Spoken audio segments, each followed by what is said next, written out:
I remember when Jyotiraditya Scindia was in our party, he's the one Congress leader who invited me to address a couple of farmers' rallies in Gwalior, in his constituency.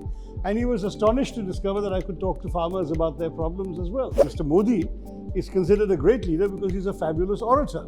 But I keep pointing out that his oratory has not been matched by performance on the ground. That a man who makes wonderful speeches, and he's really a fabulous orator in Hindi, Mr. Modi has not been able to deliver real concrete results for the people of India. I think the era of passing those one-line resolutions and telling the president to decide, that should be over. It's the 21st century now. You must empower the lowest levels of the party, the booth, the mandal, the block, the district and the state, rather than deciding everything in Delhi. Your questions, their answers. Dialogue at Nation Next.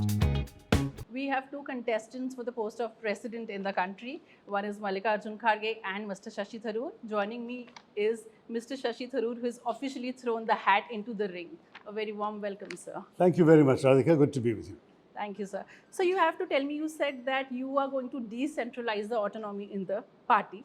But there's a certain way that the Congress has been working. So don't you think you're actually challenging or questioning the style of functioning of the Gandhis in the party? No, I'm just saying that the way we've been working is now, of course, something that has established itself over a period of years, but it's not always been the way we've worked. For example, historically, our state leaders actually had much more autonomy and authority in the past than they do after the last 30, 40 years of the party's experience. If you look back to the Nehruvian era or the beginning of the 60s, some very, very major state leaders like Dr. B.C. Roy and Atulya Ghosh in Bengal, Govind Vallabh Pant in UP, Kamaraj in Tamil Nadu, these were leaders who had tremendous authority. No one would challenge them in their states. But on the basis of their very strong presence in the states, the Congress also had a strong superstructure on top. Whereas today, all decisions are taken in Delhi, and we have acquired this peculiar habit of passing one-line resolutions asking the Congress president to decide everything. Now, that is a different structure. And I think it is time for us to look at whether we really want to continue with a culture in which decisions are narrowly taken by a very small group of people at the top of the party, and there is a feeling of being disempowered at the bottom. So my argument is, if you're happy with the way things are running, by all means vote for Mr. Kharge, because he's part of the leadership, of the existing leadership, and he would stand for continuity. Whereas I am somebody who is not part of the current leadership and who believes in change. And I hope to be the voice of the ordinary Karyakarta who wants more authority, more access, to be consulted more often in the decisions that are taken that affect his professional life. But are you happy? Have you been happy? I do believe the change is necessary, or I wouldn't be in the party election right now. Don't you think it's an uphill task, because you want to take the reins of a party which is already walking on a tightrope? Well, that's a very, very interesting mixed metaphor. The reins of a party that's walking on a tightrope, because the reins are held for a horse. That's charging along on a tightrope. That's quite a lovely, lovely image in my mind.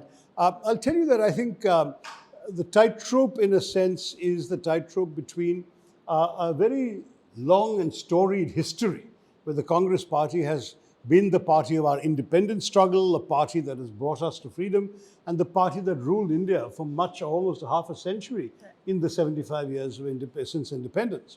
So it's got a major history on the one side, and on the other there is this undeniable fact that for the last while we've lost two national elections, and I believe 39 out of 45 state elections, the last state election. So if you're looking at that kind of picture, clearly there are two different contrasting narratives about the Congress.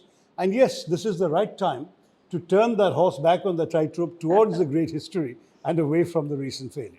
You have been tagged as an elitist or someone from the Latins club in Delhi, and someone who's so polished and sophisticated, and someone who does not have that grassroots connect. I mean, you have won the Lok Sabha thrice. 3 times, exactly. Why do people have this problem with you? I mean, do they think it's because you speak this fluent English? I think that may be the problem. I don't know what it is, because certainly I never lived in Latins Delhi until the poor people of Thiruvananthapuram elected to put me there. Yeah, so if at all I'm a member of the Latins Delhi elite, that has only happened because I am a representative of people whom I have walked amongst and been elected by. And as you said rightly, I've been elected 3 times, and this is a constituency which, though it is the capital of Kerala, is 66, 67% rural. It's not just one big city. Absolutely. So in these circumstances, I do believe that whatever mass connect I have been able to establish has worked in my favor, and I believe that it continues to exist. Now, some people perhaps have a slightly different perspective, which is that the only mass connect that matters in India is mass connect with the Hindi language public. But I'm quite willing to address Hindi audiences as well. I do speak Hindi, I give interviews in Hindi. I remember when Jyotiraditya Scindia was in our party, he's the one Congress leader who invited me to address a couple of farmers' rallies in Gwalior, in his constituency. And he was astonished to discover that I could talk to farmers about their problems as well. So my message is very simple. As long as you have enough knowledge of a local language to be able to understand people's hopes and aspirations, and you have the ability to translate that into concrete interventions in parliament and concrete policies through government, then you are ready to serve the nation, and I am. But do you think people actually feel that being a good speaker means being a good leader? No, I certainly don't think it does, and some people may well think that because Mr. Modi is considered a great leader because he's a fabulous orator. Yeah. But I keep pointing out that his oratory has not been matched by performance on the ground. That a man who makes wonderful speeches, and he's really a fabulous orator in Hindi, Mr. Modi has not been able to deliver real concrete results for the people of India. In 2014, he promised jobs, he promised economic growth, he promised all sorts of good things economically, and the economy has tanked. We've had demonetization, which cratered the growth rate by 2.6%. We then had the disaster of the botched rollout of GST. We've had rampant inflation, so that all of us are finding we're paying more for everything we took for granted before. We've had the rupee collapsing, and on top of everything else, we have the highest recorded unemployment in history. But why do you think people still love him? Because he makes great speeches. So that's your answer. You know, there's this constant comparison with Mallikarjun Kharge, obviously for all the right reasons, but like he does not have the age factor, he's 80, you clearly have the age factor, you're 66, and also you have a great connect with the youth. But similarly, this is what people say, that he is someone who can be remote controlled by the Gandhis and who also is more into that Hindi heartland. So how much do you think are these factors taken into consideration when people actually, maybe the party high command or the Congress party may form an opinion? Each individual voter is entitled to vote for their preference, and they could have any reason to do it.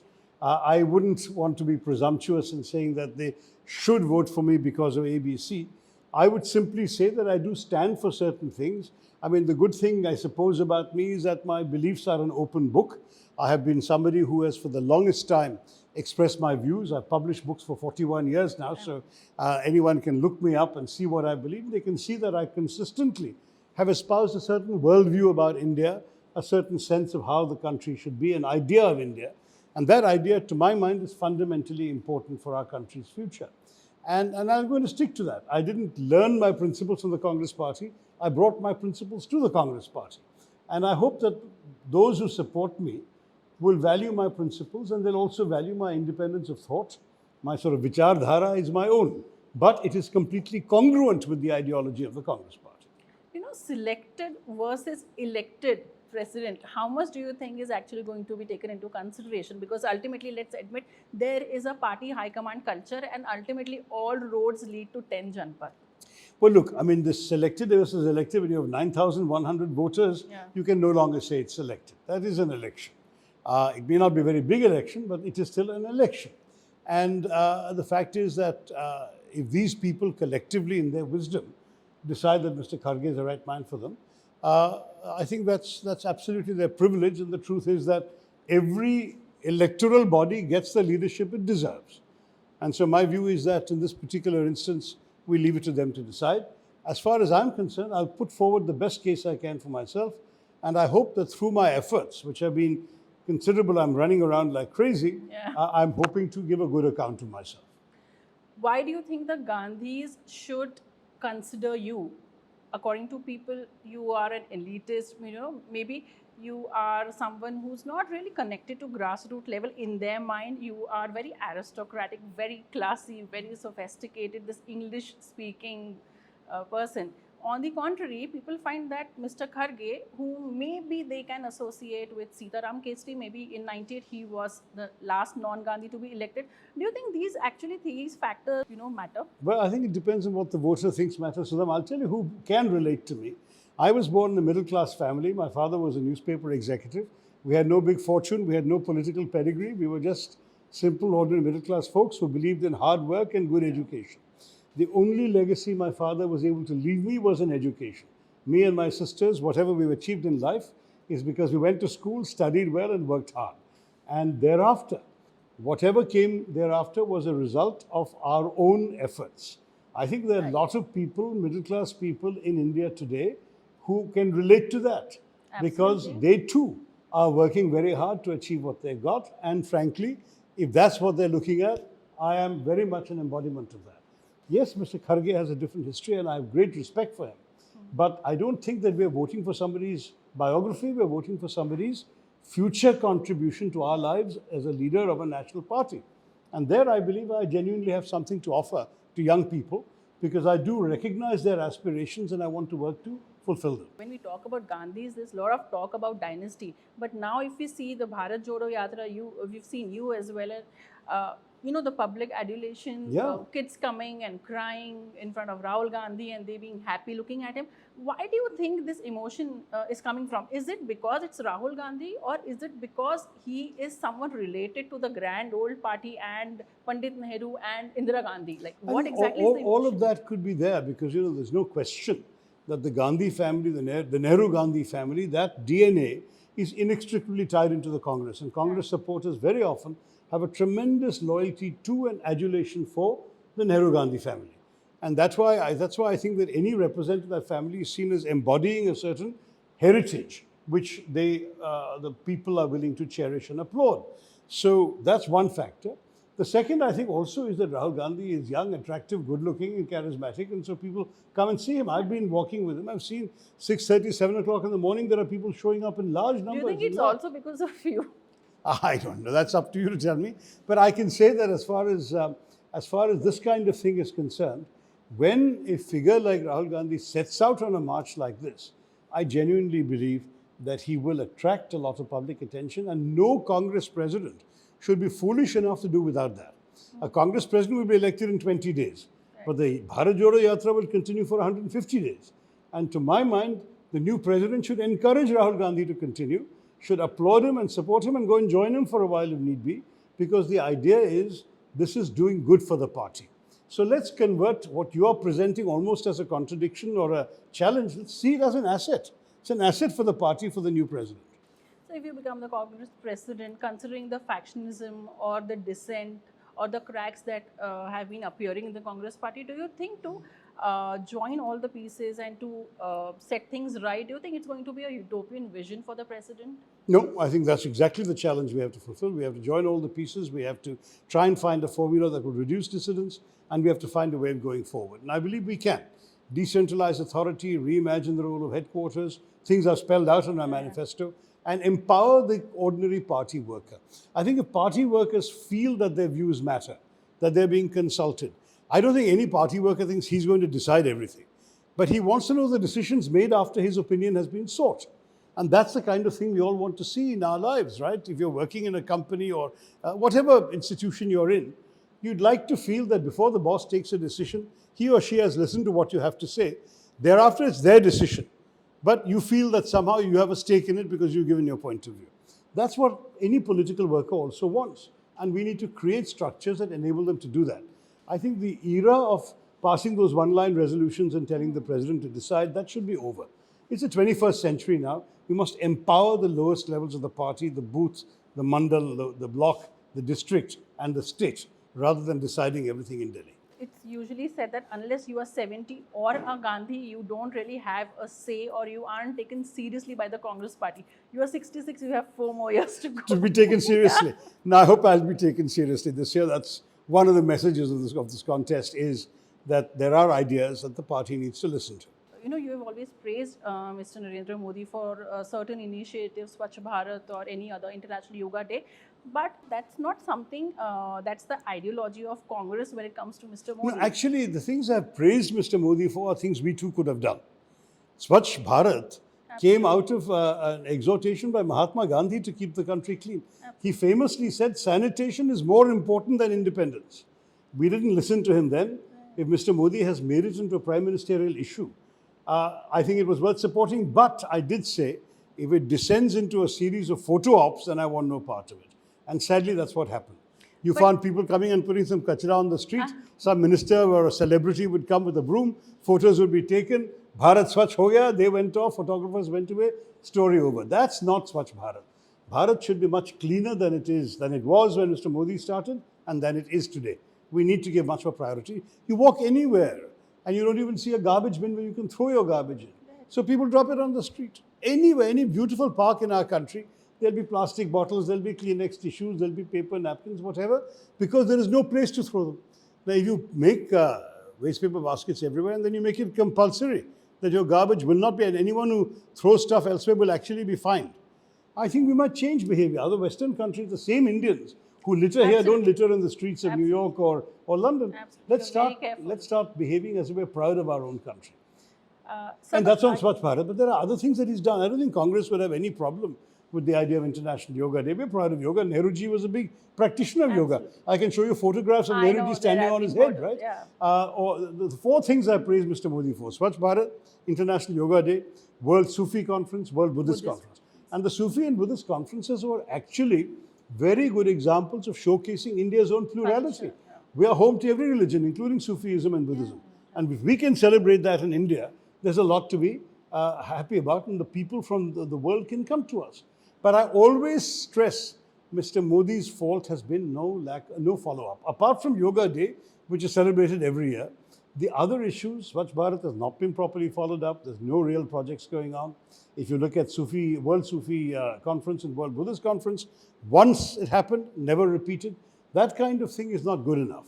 To take on an initiative, stick to it, and develop a message around it. That's my view. But none of those things that I praised would the Congress party have been ashamed to be associated with. Yeah, the Congress could The have only thing that they're unhappy about it wasn't our idea, because we were not in power.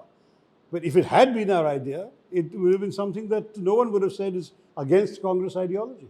But that's when you praise Mr. Modi, people start writing that, is Mr. Tharoor flirting with the BJP? I don't need to flirt with the BJP. I've attacked them so much that even if I smile at them 10 times over, they're going to realize this is the smile of somebody who is shooting at them most of the rest of the time. The fact is that I don't think there are too many people in this country, including journalists and scholars, who have written more against the Modi government's failures and deficiencies. If you read not just my articles, but my books, India Shastra, The Paradoxical Prime Minister, The Battle of Belonging, and even sections of Why I'm a Hindu, you'll get a very strong critique of many things the Modi government has done and said and stands for. But are you ready to let go of your personal ideology when you become the Congress president? Because would you be allowed to praise Modi then? No, listen, I mean, I think that the Congress party worker expects a party president to be loyal to the workers. As long as you're making sure that the workers are not demoralized by your statements, you can choose your statements wisely. Now, of course, if the only thing the worker wants is that if Mr. Modi says it's 8:23, you have to say, no, his watch is wrong. That kind of style is not mine. I do believe that if somebody says something that you can't disagree with, don't disagree with it. When they do something good for the nation, support it. In fact, the Congress party supported Vajpayee Sahab when he was Prime Minister on the Kargil War, right? Yes. That is the right thing to do because he's defending the country's honor. Had Mr. Modi behaved better in throwing out the Chinese from Galwan, we would have supported them. Instead, 20 of our soldiers have been killed and the Indian side has been silent, and Mr. Modi has told the nation, हमारे कोई भी territory नहीं लिए उन्होंने. This is not what the right thing to do is. So we will criticize Mr. Modi when criticism is necessary. If he had actually provided the 2 crore jobs he said he would provide, we would have to applaud because we are happy that Indians get jobs. You see what I'm saying? It depends on what the man is doing. And I would say that every time I say Mr. Modi is a great speaker, I also say but his speeches are not translating into new realities on the ground. You have seen the functioning of the Congress very closely, and I'm sure you have a fair idea of how the BJP operates at a party level. So if you become the president, what is that one thing that you would actually want to take from the BJP? No, look, I can't take their cadre system because we're not a cadre-based party. Frankly, the BJP in the elections that I have seen strongly benefits from the RSS cadre. In my own elections, because the BJP is now the second party in my last two elections, they came second to me. They get entire shakhas from other parts of Kerala coming and campaigning, and where my party workers might go door to door and leave a leaflet, these fellows will have teams of 5 going and badgering the occupants of each house, talking to them and so on, because that's the system they function in. And that I admire their organizational skill, but they have those people, and I don't think it's fair for the Congress party, which is relying on volunteer workers, to actually find the time and the energy to do the same thing. But what I would like to do is at least professionalize our organization and professionalize our election management. There are a lot more things we could be doing with technology and so on that can compensate for our lack of a full-time cadre. And that election management work we need to now do very seriously. I mean, why is it that someone like Prashant Kishore is considered a miracle worker by so many people? Because he has brought professional election techniques. And of course charges money to people to hire that and do that. Now, if we can develop comparable techniques for our own party and get our party workers to do them, we will have better results. So if we do a bit of character analysis of your G23 colleagues, there is a dichotomy, and a funny one. All this while they were challenging the leadership of Rahul Gandhi, and now they are backing a proxy. So how do you look at that? Well, I think it's unfair to consider Mr. Kharge a proxy, because the Gandhi family says that they are neutral and there is no official candidate. So how can you give him a label that the Gandhi family itself is disavowing? I would say that that certainly Mr. Kharge seems to me a part of the establishment, part of the status quo. And to that degree, for the G23 members, even though G23 is a media creation, there is no organization like that, the 23 people who signed a letter, if some 5 or 6 of the most prominent members of that have chosen to go back to supporting the status quo, then that is clearly their wish, and they're allowed to change their mind. I haven't changed my mind. Do you really think that Mr. Kharge is not a proxy? Look, Vikrant, I mean, the truth is that many of you in the outside media are convinced. All I can say is you can't expect me to doubt the word of my own party president, who has personally looked me in the eye and given me the assurance that they are neutral and they have no official candidate. That has been repeated by Priyanka Gandhi, that has been repeated by Rahul Gandhi, and very frankly, that has been repeated also by Mr. Madhusudan Mistry, the chief election authority of the party, who gave a press conference yesterday when all the nominations were filed, and he announced that as far as he was concerned, the exercise of doing this election was sincere, was serious, and that if anyone claims to be in any way the official candidate of anybody, ye baat sahi nahi hai. He said that twice in his press conference. So at the end of the day, whom do you believe? I mean, I would rather believe my party authorities than believe the journalistic speculators. I'm a big admirer. Thank you. I have a simple question. I wanted to ask you if, in your opinion, what is the biggest flaw in the Congress ecosystem, and how do you plan to tackle it? Well, I think one of the things we've lost, it seems to me, is that we've lost the ethos of politics as social work. We've become too much a party focused on elections and forgotten that in between the elections, we have to remain relevant to the lives of ordinary people. Now, I've seen the party at its best doing this work. In my own constituency, I can give you examples. You know, some old lady doesn't know how to fill in a ration card application or a BPL certificate application. The local authorities are not being helpful because she's known to be a Congress sympathizer. Well, the Congress voter, the Congress worker goes, helps her do it, steers her through the process. Or there were cases when, say, a gunda breaks into somebody's house, bashes people up. The police will not take cognizance because that gunda is supported by the ruling party in the state. Then what happens? The Congress worker goes, gives us some sympathy, gives us some practical help, fixes the broken furniture, calls me as the MP and says, can you go at a higher level because the local cops are not acting? And I go to the police commissioner and I get that lady some support. Now, this kind of thing is the way in which we can relate to people's daily lives on an ongoing basis. It has nothing to do with whether an election is around the corner or not. And we need to do more of that around the country. Sadly, in many places, it is said that in some states, the Congress party organization has more or less disappeared in some districts. There's no one there to do these things. And as a result, we have lost the ability to deliver such social service. I think that's what we need to recapture. And we need to enthuse young people to come into the party and take on these roles. And also we need to train them in the ethos and values of the party so they would feel inclined to do it. Good evening, sir.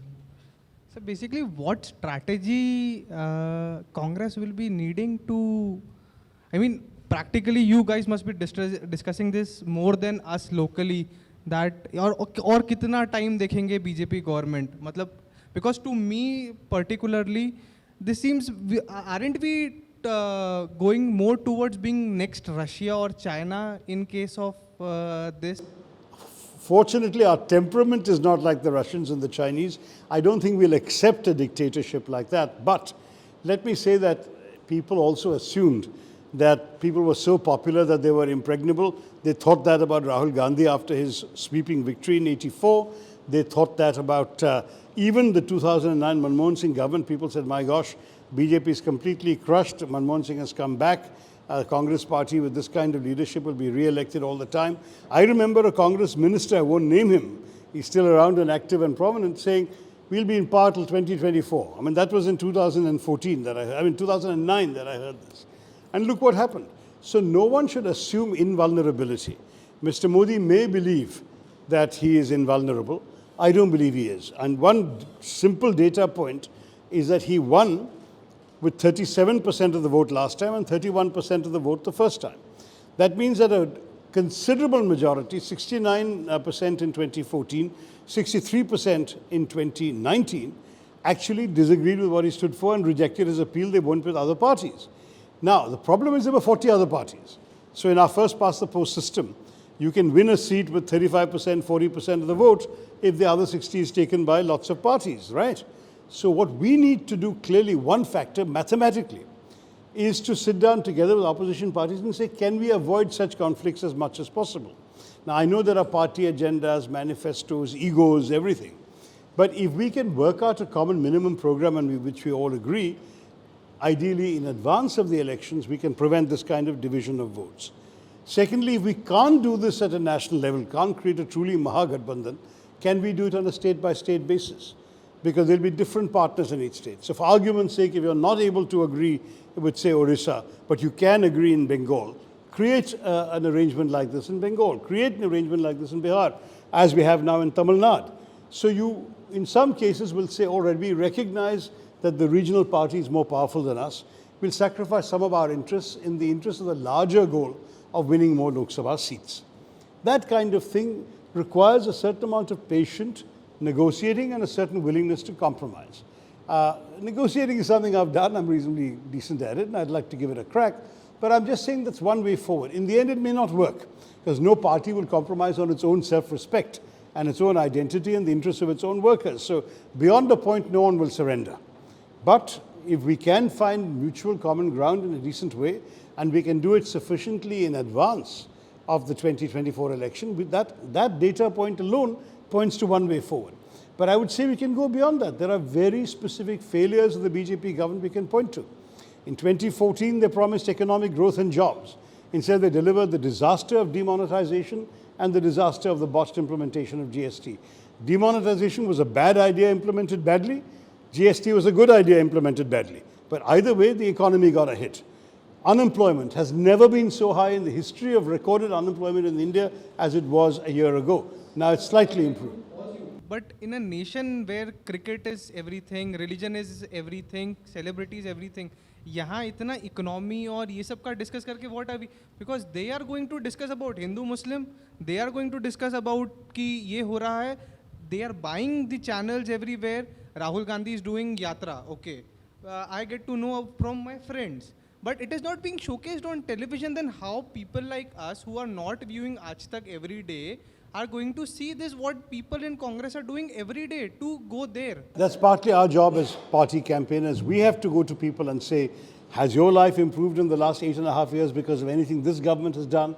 Have you got a job you didn't have 8 years ago because they promised you one then, they haven't delivered yet? What has improved for you? And people start thinking about how their life has gone. Look, if you used to go to the grocery store on Saturday or Sunday morning and buy 100 rupees worth of vegetables and you remember how much you got, and today you're getting half that amount or you're not able to buy some things you like, surely you feel the pinch. And you turn around and say, this Sarkar has mismanaged the economy and that's why you're suffering. Vote against them and you get a better deal next time. That might make people think. After all, the BJP used to do that against us. We need to do it effectively against them. But your philosophy of people watching cricket and celebrities and channels only covering irrelevancies, that is a genuine problem. There is a famous Roman maxim, going back to the days of the Roman Empire, panem et circenses, which meant bread and circuses.